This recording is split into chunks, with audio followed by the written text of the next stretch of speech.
Bismillahirrahmanirrahim. Dear students of third year, Assalamu alaikum. How are you, beta?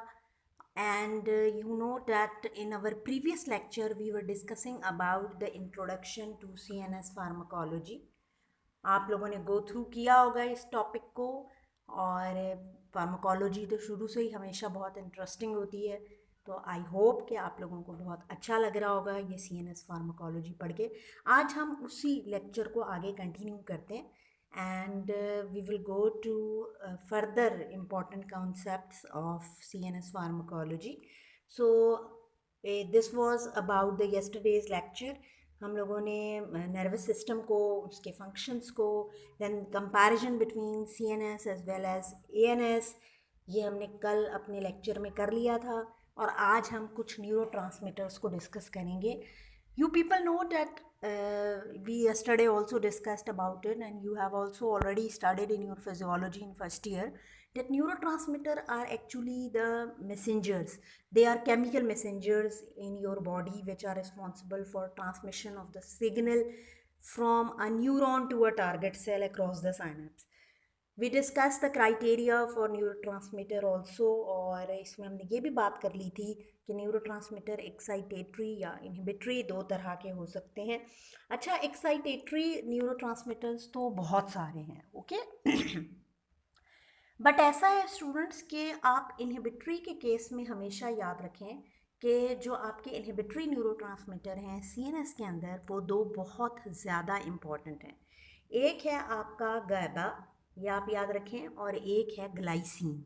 तो जब भी आपसे कोई पूछे कि what are inhibitory type of the neurotransmitters, तो आप हमेशा ये बताइए कि गाबा और ग्लाइसिन ये दोनों इनहिबिटरी हैं। रेस्ट जितने भी हैं, ग्लूटामेट है, स्टाइलकोलिन है, डोपामीन है, सेरोटोनिन है, a lot of neurotransmitters are there. Mostly वो सारे के सारे जो हैं वो एक्साइटेटरी होते हैं। कुछ केसेस में एक ही न्यूरोट्रांसमीटर कुछ जगहों पर एक्साइटेटरी और कुछ जगहों पर इनहिबिटरी भी हो सकता है। लेकिन गाबा और ग्लाइसिन ऐसे दो न्यूरोट्रांसमीटर हैं which are always inhibitory type of the neurotransmitter, okay। तो ये एक बहुत important मैंने बात तुम लोगों को बताई है। And keep in your mind कि गाबा और glycine they both are inhibitory type of the neurotransmitters, okay। ये क्लासिफिकेशन हम डिस्कस कर चुके थे। साइनेप्टिक पोटेंशियल आई होप कि आपको समझ आ गया होगा, एक्साइटेटरी टाइप भी और इनहिबिटरी टाइप भी। एंड इनका हमने कंपैरिजन करके और टारगेट्स को भी डिस्कस किया था कि मोस्टली जो CNS की ड्रग्स हैं वो न्यूरो ट्रांसमिशन के फेजेस को टारगेट करती हैं, okay. So it was a revision of our previous lecture. और आज हम अपना नेक्स्ट टॉपिक स्टार्ट करें। यहाँ समरी है न्यूरोट्रांसमीटर्स की जो कि CNS के अंदर मौजूद हैं। इसमें आप लोग इसको गो थ्रू कर लें, कुछ इसमें ऐसा समझाने वाला नहीं है। फॉर एग्ज़ाम्पल कि यहाँ पर मैं आपको एक एग्जांपल दे देती हूँ, जैसे कि ये एसिटाइलकोलिन है, इसकी एनाटमी बताई हुई है। Cell bodies at all levels हैं, लॉन्ग एंड शॉर्ट कनेक्शंस हैं, और इनके जो रिसेप्टर सब टाइप्स हैं वो मस्करैनिक हैं। और कौन सी इनके जो एंटागोनिस्ट हैं, एगोनिस्ट भी यहाँ पर बताए हुए हैं, जैसे बेथानिकॉल वगैरह है। एंटागोनिस्ट में पायरेंजिपिन, एट्रोपिन, ये तुम लोगों ने पढ़ा होगा अपने ऑटोनॉमिक नर्वस सिस्टम में। और इनका मैकेनिज़्म क्या है कि ये एक्साइटेटरी नेचर है, और पोटेशियम कंडक्टेंस के थ्रू IP3 और डैग जो सेकेंड मैसेंजर का मैकेनिज़्म होता है, ये उसके थ्रू काम करते हैं, ओके। सिमिलरली आगे डोपामीन है, गाबा है, ठीक है। ये सारों की एनाटमी, इनके रिसेप्टर की सब टाइप्स, इनके एगोनिस्ट, एंटागोनिस्ट, और ये किस मैकेनिज्म से यूजुअली काम कर रहे होते हैं, ये सारे के सारे इनके यहाँ पर बताए गए हैं, ओके।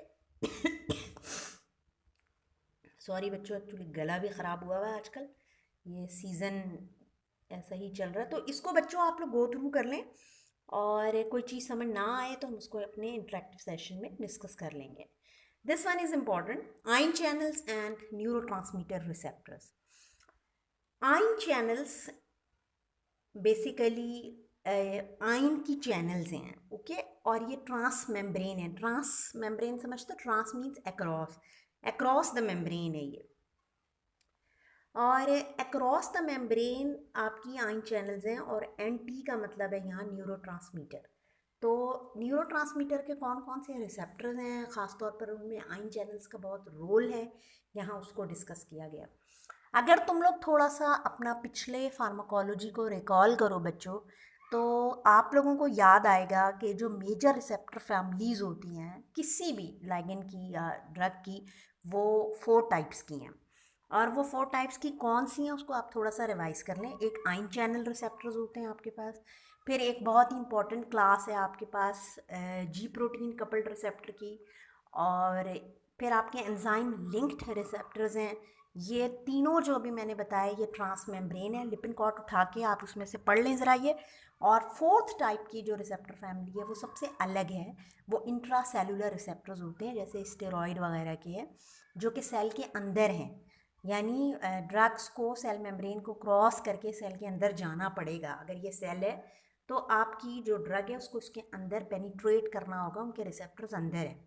लेकिन अभी जो हम बात कर रहे हैं यानी जी प्रोटीन की, आइन चैनल्स की और एंजाइम लिंक की, उनके रिसेप्टर्स ये देखिए वो इस तरह से ट्रांस मेम्ब्रेन होते हैं, ऐसे अक्रॉस द मेम्ब्रेन। और जो रिसेप्टर बाइंडिंग की जगह होती है वो यहाँ बाहर होती है, और फिर उससे चेंजेस अंदर की तरफ आती हैं सेल में। ठीक है, ये देखिए वोल्टेज गेटेड चैनल्स। देखो चैनल्स जो होती हैं, आइन जो चैनल्स हैं वो 2 तरह की होती हैं, वोल्टेज गेटेड चैनल्स और लाइगेंड गेटेड चैनल्स। क्या डिफरेंस है इसमें? ऑफ कोर्स जो वोल्टेज गेटेड चैनल्स हैं they will definitely respond to voltage. ये रिस्पॉन्ड करती हैं एक्शन पोटेंशियल को, और एक्शन पोटेंशियल बहुत इनका फास्ट होता है। They include the sodium channel responsible for action potential propagation.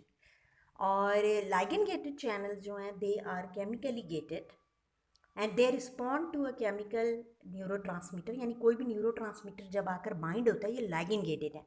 Until and unless इनके साथ लाइगेंड बाइंड नहीं होगा, जैसे ये अगर चैनल है यहाँ लाइगेंड बाइंड होगा तो फिर ही ओपन होगी। लेकिन ये जो आपकी वोल्टेज गेटेड है, एज द नेम इंडिकेट, ये वोल्टेज या एक्शन पोटेंशियल या करंट जब चेंज होगा तो ये फिर उसके रिजल्ट में रिस्पॉन्ड करती हैं और इस तरह से एक्शन पोटेंशियल को आगे प्रोपेगेट करती हैं। जबकि जी प्रोटीन कपल्ड रिसेप्टर्स, जिनको हम मेटाबोट्रोपिक रिसेप्टर्स भी कहते हैं, तो जो न्यूरोट्रांसमीटर जी प्रोटीन कपल्ड रिसेप्टर के साथ बाइंड करते हैं वो 2 तरह से अपना एक्शन प्रोड्यूस कर सकते हैं। वेदर वो डायरेक्ट ओपनिंग करवा सकते हैं वोल्टेज चैनल्स की, और या फिर वो सेकेंड मैसेंजर के थ्रू अपना एक्शन प्रोड्यूस कर सकते हैं। कैसे? Let's see. For example this is the diagram. यहाँ आप देखिए कि अब हम जी प्रोटीन कपल्ड रिसेप्टर को भी डिस्कस करते हैं। ये फर्स्ट आपकी जो आइन चैनल्स हैं जो हमने सबसे पहले डिस्कस किया था, यहाँ पर आप देखिए ये आपकी वोल्टेज गेटेड चैनल्स है। ये आपको यहाँ नज़र आ रहा होगा, करंट प्लस माइनस के जो साइन है वो यहाँ आपको दिखाई दे रहे होंगे। ये देखिए ये बेसिकली वोल्टेज को रिस्पॉन्ड करते हैं, वोल्टेज की वजह से ये ओपन हो जाते हैं और इस तरह से आइंस यहाँ से पास होंगे। ओके, जबकि जो लाइगेंड गेटेड है, यू कैन सी कि यहाँ एक जगह है लाइगेंड के बाइंड होने की इन चैनल्स पे, इन रिसेप्टर्स पर, and unless these ligand bind to the receptor site the channels will not be opened. Okay, तो ये उससे बाइंड करेंगी then these channels will open, और फिर इस तरह से यहाँ पर आइन का इन्फ्लक्स शुरू होगा। So these are voltage gated ion channels and these are ligand gated channels. Okay, अब आप लोग नेक्स्ट फिगर में आइए। यहाँ आपको ये देखिए, अब ये मेटाबोट्रोपिक रिसेप्टर जिसको हम जी प्रोटीन रिसेप्टर कह रहे हैं, ये एक्चुअली वो हैं। There is a site for the binding of neurotransmitter. ये न्यूरोट्रांसमीटर या बाइंड हुआ ये इसके रिसेप्टर हैं। जी प्रोटीन एक्टिवेट हुई, और एक्टिवेट होने के बाद इसने आइन चैनल्स इनके साथ कपल्ड की, यानी आइन channels were coupled with the ji protein, and as a result of binding of this ligand these ion channel will be active and they will become open, and hence there will be influx of a specific type of the ion. हर channel हर ion के लिए specific होती है, ये तो पता है ना तुम लोगों को। फॉर एग्जाम्पल के sodium ion channels are specific for sodium ion, chloride ion channels are specific for chloride ions.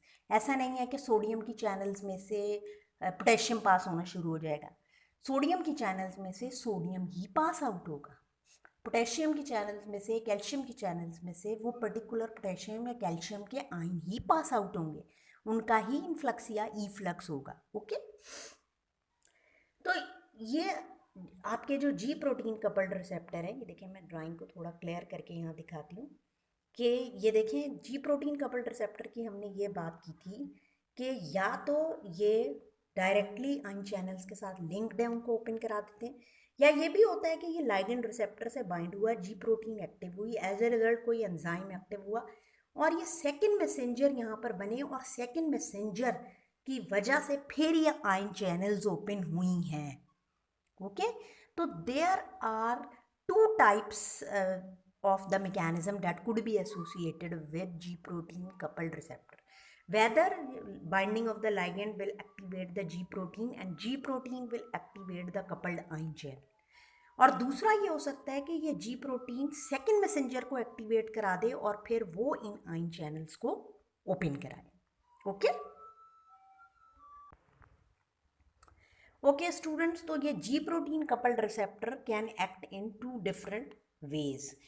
ये आइनोट्रोपिक रिसेप्टर्स हैं और इनकी आप डायग्राम देख सकते हैं यहाँ पर, ये इनके बारे में यहाँ डिटेल है, इसको आप पढ़ लीजिए। फॉर एग्जांपल के they work very fast, they have important role in fast neurotransmission. Of course ionotropic receptors का इफेक्ट मिली सेकेंड्स में होता है, सबसे फास्ट होता है, and each is made of subunits. At center of receptor is channel or pore that allow the flow of the neurons. Rest phase में जब ये होंगी तो चैनल क्लोज होती हैं, यहाँ आप देख सकते हैं, लेकिन जब ये एक्टिव होती हैं कोई भी लाइगेंड आकर इनके साथ बाइंड कर ले, ये देखें यहाँ पर न्यूरोट्रांसमीटर ये जो ग्रीन कलर में है इसने बाइंड किया तो फिर ये आइन चैनल्स ओपन हुई और आइन का इन्फ्लक्स होना शुरू हो गया। ओके, और जैसे ही लाइगेंड अपनी बाइंडिंग साइट को लीव करता है then channel will be quickly closed. और दूसरी तरफ आप यहाँ देखिए कि ये जो आपके मेटाबोट्रोपिक रिसेप्टर्स होते हैं ये आइनोट्रोपिक रिसेप्टर्स के मुकाबले में स्लोली काम करते हैं और पोस्ट साइनेप्टिक सेल को रिस्पॉन्ड करने में टाइम लगता है, लेकिन इनके इफेक्ट लॉन्ग लास्टिंग होते हैं। And it is comprise a single protein unit और यूजुअली ये आप देखें कि सर्पेंटाइन फैशन में इनकी ट्विस्टिंग या बाइंडिंग हुई भी होती है। ये देखिए इस तरह से 7 हेलाइकल मेम्ब्रेन जिसको हम कहते हैं ना, क्योंकि ये 7 टाइम जो है ये बाइंडिंग हुई भी होती है इसकी, और इसमें कोई चैनल या कोई पोर नहीं है, you can see here. Okay,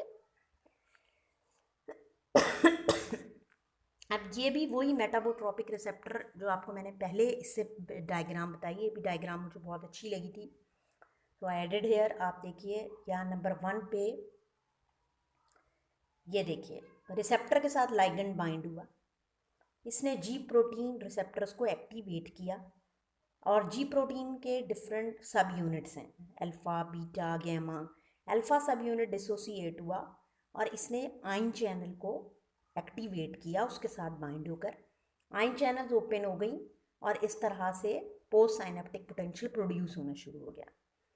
यहाँ देखिए यहाँ भी लाइगेंड बाइंड हुआ, रिसेप्टर ने जी प्रोटीन को एक्टिवेट किया, अल्फ़ा सब यूनिट ने एंजाइम को एक्टिवेट किया इस जगह यहाँ देखिए, as a result second messenger produce हुए और उसकी वजह से ये आइन चैनल्स ओपन हुई और साइनेप्टिक पोटेंशियल प्रोड्यूस हुआ।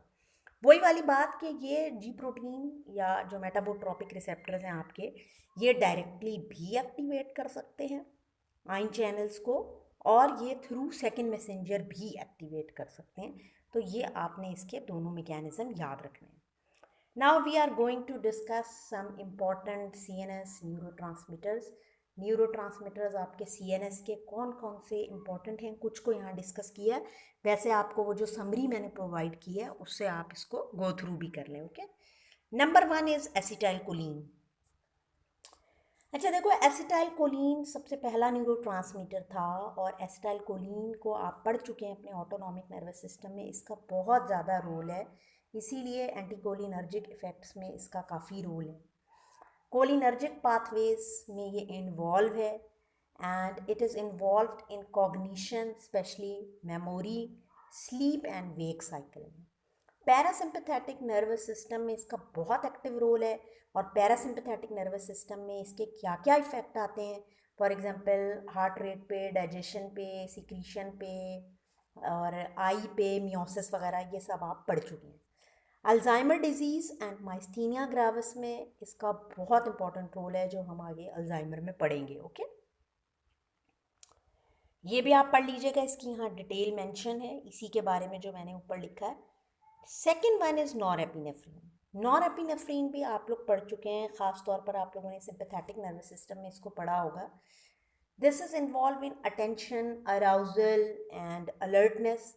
इसके जो लेवल्स हैं वो फ्लक्चुएट करते हैं ड्यूरिंग स्लीप एंड वेकफुलनेस, और उससे अटेंशन और विजिलेंस में चेंजेस आती हैं। मूड में, एंजाइटी में काफ़ी इसका रोल है, एंटी डिप्रेसेंट इफेक्ट में भी इसका रोल है। ओके, डोपामीन, जिसको हम DA से इंडिकेट करते हैं, ये मूवमेंट और कॉग्निशन में बहुत इंपॉर्टेंट रोल रखता है ये neurotransmitter. Emotional responses such as euphoria और प्लेजर, जैसा कि कोकेन या एम्फेटामिन वगैरह को इस्तेमाल करके आपको नज़र आता है, वहाँ इसका बहुत रोल है।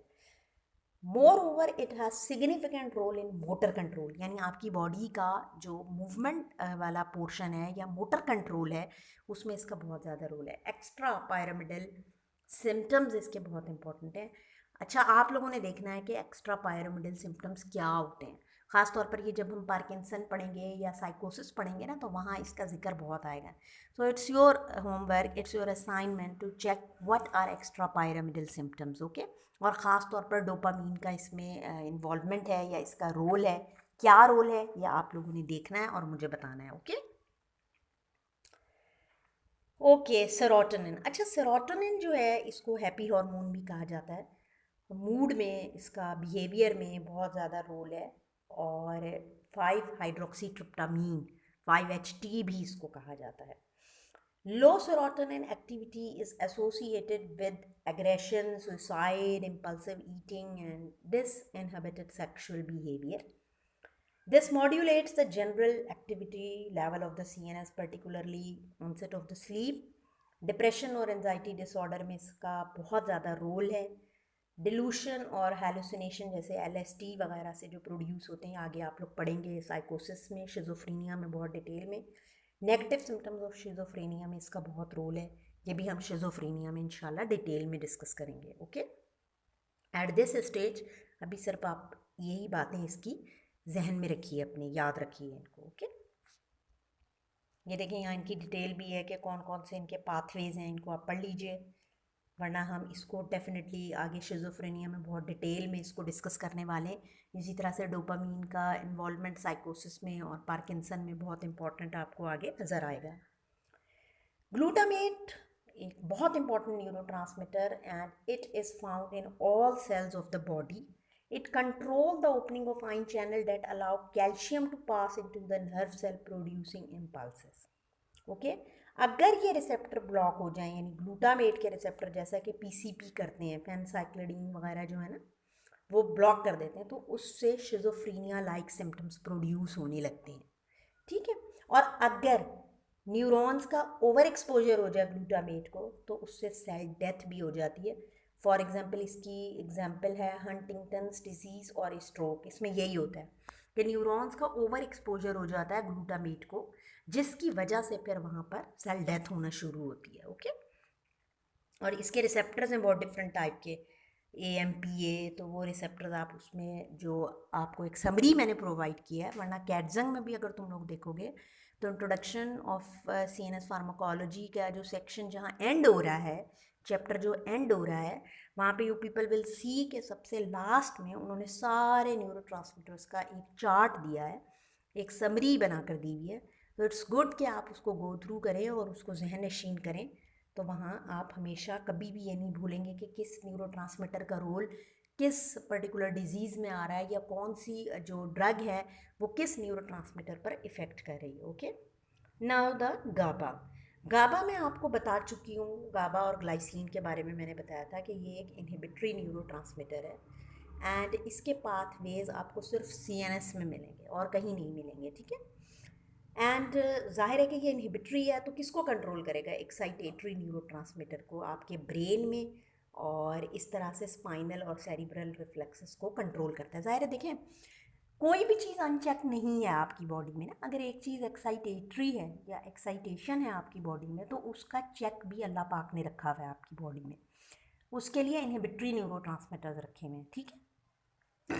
तो वो एक्टिविटी आपकी अनचेक नहीं होती।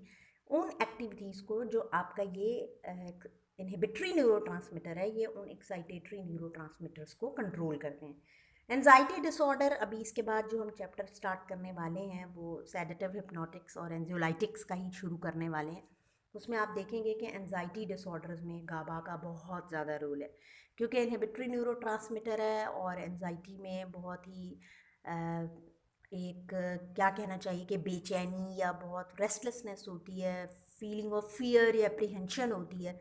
तो उसमें हम पेशेंट को काम करते हैं ऐसी ही ड्रग से जो गाबा की एक्टिविटी को इन्हांस करती हैं, यानी जो रिलैक्सेशन की तरफ लेके जाती हैं, क्योंकि ये इनहिबिटरी न्यूरोट्रांसमीटर हैं। तो डेफिनेटली आपके न्यूरोनल सेल्स को रिलैक्स करेंगे, इनहिबिशन करवाएंगे, हाइपर पोलराइजेशन कराएंगे, इनहिबिशन करवाएंगे, एक्शन पोटेंशियल को इनहिबिट करेंगे।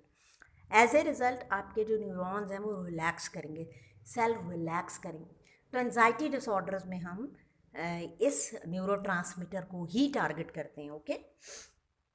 अच्छा, और क्योंकि जो ग्लाइसिन है वो ज़्यादातर आपके स्पाइनल कॉर्ड में है, और गाबा क्योंकि ब्रेन में ज़्यादा है, इसलिए हम इसको टारगेट करते हैं। ड्रग्स ऐसी ही डिज़ाइन हो रही हैं। गाबा एक बहुत ही बड़ी एक साइंस है, गाबा और गाबा से रिलेटेड ड्रग्स जो हैं, ओके।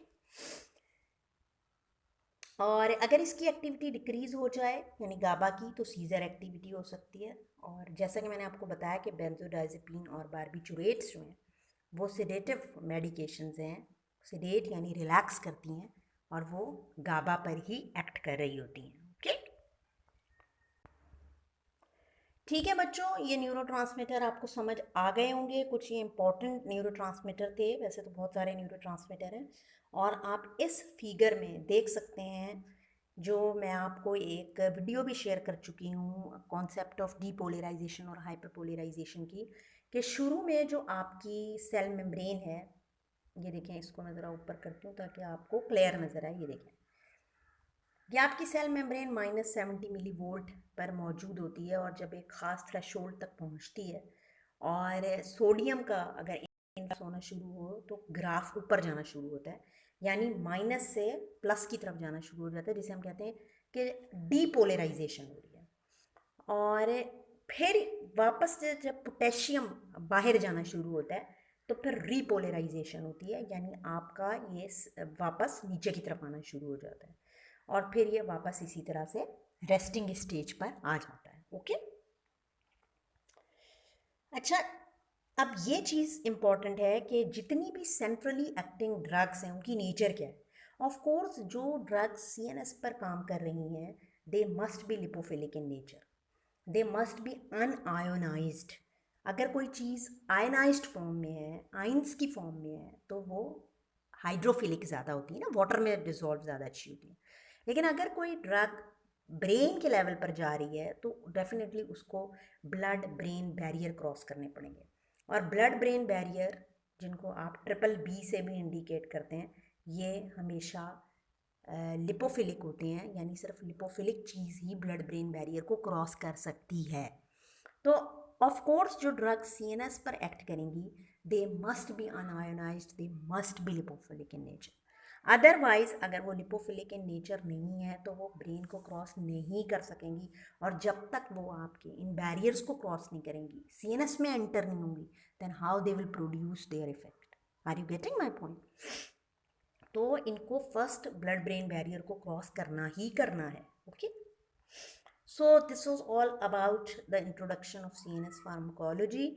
आपने एक काम ये करना है कि एक्स्ट्रा पायरामिडल सिम्टम्स को और उसमें डोपामीन के इन्वॉल्वमेंट को चेक करना है, और न्यूरोट्रांसमीटर की जो समरी है बेशक इस प्रेजेंटेशन से ले लो, और आप चाहो तो लिपिन सॉरी कैटजंग में जो एक समरी प्रोवाइडेड है, एक चार्ट की फॉर्म में, टेबल की फॉर्म में, आप उसको भी गो थ्रू कर सकते हैं, और वहाँ से जाके आपने इन न्यूरोट्रांसमीटर्स को बहुत अच्छे से समझकर याद करना है क्या चीज़ कि इन न्यूरोट्रांसमीटर्स की नेचर क्या है। आई मीन ये अमाइंस हैं या पेप्टाइड्स हैं, व्हाट दे आर केमिकली, उनकी लोकेशन क्या क्या है, वेयर दे आर लोकेटेड, और इनके एक्शंस क्या क्या हैं, और इनके रिसेप्टर कौन कौन से हैं। ठीक है, जैसे एसिटाइल कोलिन की अभी मैं बात करी थी कि मस्करैनिक रिसेप्टर्स हैं, नॉरएपिनेफ्रिन के एड्रेनर्जिक रिसेप्टर्स हैं, अल्फा बीटा, डोपामीन के 5 रिसेप्टर्स हैं, D1 D2 D3 D4 D5। जैसे ही सेरोटोनिन के बहुत सारे रिसेप्टर्स हैं, 5H1 से लेकर 5H7 तक, फिर आगे भी उनकी सब टाइप्स हैं। और कौन सा पर्टिकुलर रिसेप्टर या सब टाइप जब एक्टिवेट होगा तो क्या पर्टिकुलर इफेक्ट प्रोड्यूस होगा, इनके अगोनिस्ट कौन से हैं, एंटागोनिस्ट कौन से हैं। This is a very important assignment for you, this is very important work for you. अगर तुम लोग चाहते हो कि तुम्हारी CNS फार्माकोलॉजी अच्छी हो, तुम लोगों को तमाम चीज़ें एक क्लिक पे समझ आएँ, तुम लोगों से कोई ऐसा क्वेश्चन पूछे तो तुम लोग उसको बहुत अच्छा सा आंसर कर सको, तो इन कॉन्सेप्ट्स को अभी के अभी याद कर लो, न्यूरोट्रांसमीटर्स को बहुत अच्छा सा समझ लो। आई गारंटी यू कि यू विल बी सक्सेसफुल इंशाल्लाह ताला। और अभी नहीं, आप कभी भी अपनी लाइफ में इंशाल्लाह किसी भी फेस पे होंगे, आपसे कोई भी चीज़ कहीं भी पूछेगा, तो क्योंकि आपको ये बेसिक कॉन्सेप्ट्स पता हैं, आप उसको बहुत अच्छा आंसर कर पाओगे। ओके स्टूडेंट्स, अपना बहुत ज़्यादा ख्याल रखिएगा। इंशाल्लाह हम फिर नेक्स्ट लेक्चर में मिलेंगे। टिल देन आप इसको अच्छे से गो थ्रू करें, जो काम मैंने दिए उसको पढ़ें, अपना बहुत ज़्यादा ख्याल रखें। टेक केयर एंड अल्लाह हाफिज़।